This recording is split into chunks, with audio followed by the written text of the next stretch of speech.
রাসূলুল্লাহ সাল্লাল্লাহু আলাইহি ওয়াসাল্লাম বলেছেন, যখন নবীর নাম উচ্চারিত হবে তখন বলবেন কি?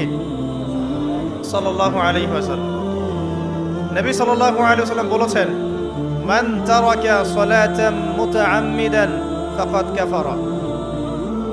মান মানে যে কেউ, তারাকা মানে ছেড়ে দিল, ত্যাগ করলো, সালাতান মানে নামাজ, মুতাআম্মিদান মানে ইচ্ছাকৃতভাবে, ফাকাদ কাফারা সে ব্যক্তি কুফরি করলো।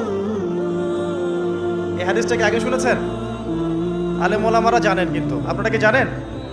মান তারাকা সালাতাম মুতাআম্মিদান ফাকাদ কাফার, যে ব্যক্তি ইচ্ছাকৃতভাবে বিনা ওজরে, কোনো ওজর নাই, ইচ্ছাকৃতভাবে নামাজ ছেড়ে দিল, ত্যাগ করলো, সে ব্যক্তি কুফরি করলো। এখন আপনি বলেন, কুফরি যে ব্যক্তি করে সে কি হয়? যদি আমরা ধরেও নেই সে মন থেকে নামাজ অস্বীকার করে না,